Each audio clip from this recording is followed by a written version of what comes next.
అందరికీ నమస్కారం. నంద్యాల జిల్లా ఆలగడ్డ పట్టణంలోని షాదీఖానాలో బుధవారం ఆలగడ్డ తాలూకా కార్పెంటర్స్ సంఘం ఆధ్వర్యంలో నూతన కమిటీని ఏర్పాటు చేశారు. కార్పెంటర్స్ సంఘం రాష్ట్ర అధ్యక్షుడు తాటికొండ రంగబాబు ఆధ్వర్యంలో కమిటీని ఏకగ్రీవంగా ఎన్నుకున్నారు. తాలూకా కార్పెంటర్స్ గౌరవ సలహా సంఘం అధ్యక్షుడిగా మూర్తయ్య ఆచారి, బికారి భాష, అసోసియేషన్ అధ్యక్షులుగా విజయ్ కుమార్ ఆచారి ఏకగ్రీవంగా ఎన్నికయ్యారు. ఉపాధ్యక్షులుగా దస్తగిరి అలియాస్ గేలి భాష, రవికుమార్ ఆచారి, అధ్యక్ష కార్యదర్శులు 11 మంది సభ్యులతో రాష్ట్ర అధ్యక్షుడు రంగబాబు ప్రమాణ స్వీకారం చేయించారు.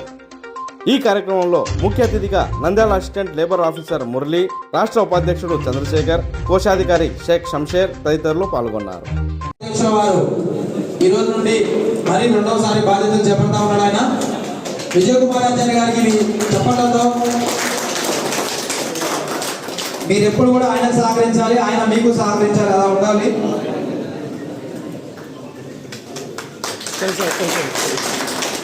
విజయ్ కుమార్ ఆచారి ఆళ్లగడ్డ తాలూకా కార్పెంటర్ అసోసియేషన్ అధ్యక్షులు.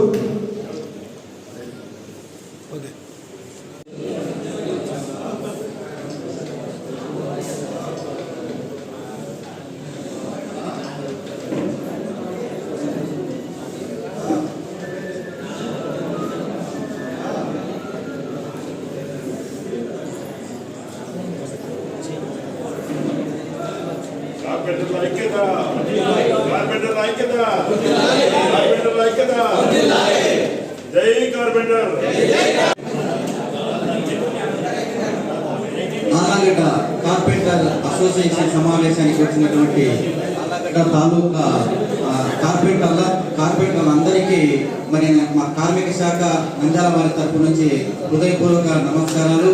అదేవిధంగా నూతన కార్యవర్గం ఎన్నిక జరుగుతూ ఉంది. అది సపరేట్ విషయం. మరి కార్మిక శాఖ తరపు నుంచి మరి కార్పెంటర్లకి ఎటువంటి ఆర్థిక సాయం, ఎటువంటి పథకాలు ఉన్నాయి అని ఒకసారి మీకు క్లుప్తంగా వివరించడం జరుగుతుంది.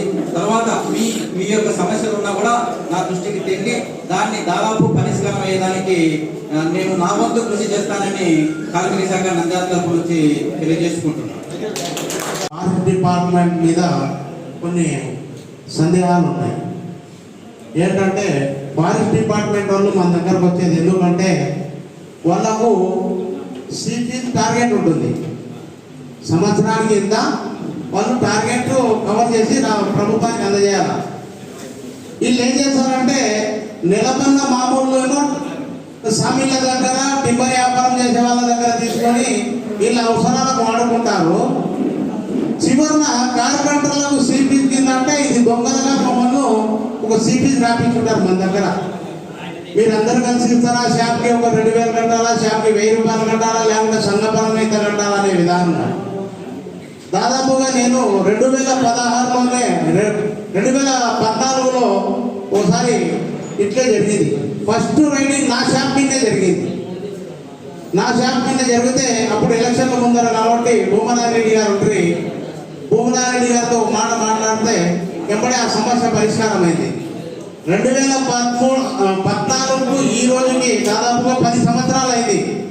ఫారెస్ట్ డిపార్ట్మెంట్ల ఒత్తిడి నంద్యాల అయితే లేదు. కానీ ఆయన భయం ఉండి రాలేదో లేకుంటే ఇలా లాజిక్ తెలిసి రాలేదో తెలుసు. ఎవరైనా నంద్యాల కార్పెంటర్ సోదరుల కాడికి ఫారెస్ట్ డిపార్ట్మెంట్ వాళ్ళు వస్తే నంద్యాల కార్పెంటర్ అధ్యక్షులు శంషీర్భాయ్ దగ్గరతో మాట్లాడండి, పని ఏంటో చెప్తే అంటా అని చెప్తారు. భాషా గారు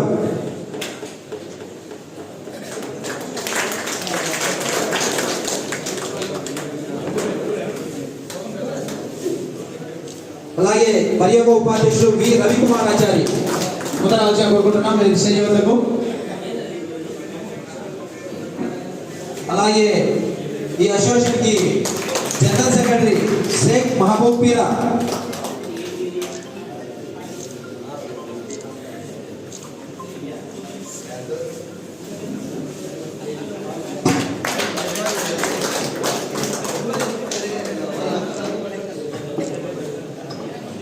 महबूब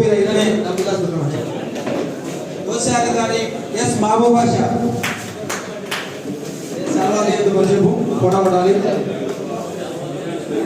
అలాగే ఉండండి కొంచెం ప్లీజ్. కోశాధికారిగా షేక్ మహబూబ్ బాషా,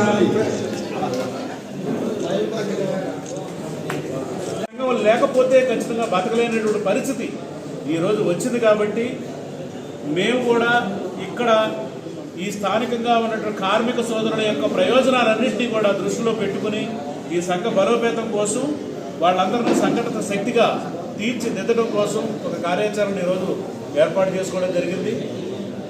రెండవది ఏంటంటే రాష్ట్ర ప్రభుత్వం కూడా ఈ రోజున మాకు ఈ హ్యాండ్మేడ్ వర్క్ భగవంతుడు ఇచ్చిన ఈ 2 చేతులతోనే ఈ డ్రిల్లింగ్ మిషన్లు కానీ, కటింగ్ మిషన్లు కానీ, లేకపోతే గ్రైండింగ్ మిషన్లు కానీ, ఎనీథింగ్ ఏ మిషన్ అయినా సరే మిషన్ వర్క్ అంతా కూడా కార్పెంటరీ వర్క్తో ఎక్కువ చేస్తూ ఉంటారు.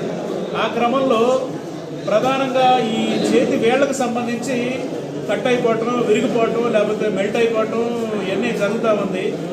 ఆ ప్రమాదం వాల్యూ దాదాపుగా ఒక్కోసారి చేతి వేళ్ళు కట్ అయిపోతే ₹1,00,000 దాకా ఖర్చు అవుతుంది. కానీ ఈ రోజు వరకు కూడా మాకు ఆరోగ్యశ్రీలో వర్తించకపోవడం అనేది చాలా బాధాకరమైన విషయం. ఎన్నిసార్లు మొరబెట్టుకున్నా కూడా మరి ప్రభుత్వాలు నిమ్మకు నీరెత్తినట్టుగా ఈ రోజుకి కూడా సాధారణమైన కార్మికుడు ప్రయోజనాలకు కూడా ఉపయోగపడిన ఆరోగ్యశ్రీ ఎందుకనేది అది సిగ్గుపడాల్సినటువంటి విషయం. ప్రభుత్వాలు కూడా వాళ్ళకి మరి ఆ సలహాలు చెప్పేవాళ్ళు ఎవరో ఏమిటో అర్థం కట్ట సాధారణ కార్మికుడికి కూడా ఈ రోజుకి చేతి వేళ్లకు ఆరోగ్యశ్రీ వర్తించట్లేదని ఎన్నిసార్లు ఎలా చెప్పాలో కూడా మాకు అర్థం కాని పరిస్థితి అయ్యింది. దీన్ని కూడా దృష్టిలో పెట్టుకుని దీని మీద కూడా మేము రాబోయే రోజుల్లో ప్రజల్లో చైతన్యం తీసుకురావడానికి మేము ప్రయత్నం చేస్తూ ఉన్నాం. అదే కాకుండా ఈ మల్టీనేషనల్ కంపెనీలు పెద్ద వాటికి ప్రోత్సహించడం కాదు, ఓటు వేసి గెలిపించి ఎవరైతే ఈ ప్రభుత్వాలను ఏర్పాటు చేస్తూ ఉన్నారో ఈ సాధారణ కార్మికుల్ని అభివృద్ధి పరచడానికి ప్రభుత్వ పథకాలన్నీ రాబోయే రోజుల్లో రావాలని చెప్పేసి ఈ సందర్భంగా ప్రభుత్వాన్ని కూడా మేము ఈ సందర్భంగా విన్నవించుకుంటా ఉన్నాము. దానికి తగ్గట్టుగా భవిష్యత్తులో మండల స్థాయి నుంచి మా సంఘాలన్నింటినీ ప్రజలన్నింటినీ బలోపేతం చేసి ఈ యొక్క కార్పెంటర్ల ప్రయోజనాల కోసం రాబోయే రోజున ఇంకా పెద్ద ఎత్తున కార్యాచరణ చేసుకోవడానికి ఈ రోజున ఈ ఆళ్లగడ్డలో మేమందరం కూడా రూట్ మ్యాప్ చేసుకోవడం జరుగుతుందని తెలియజేసుకుంటాం. ధన్యవాదాలు.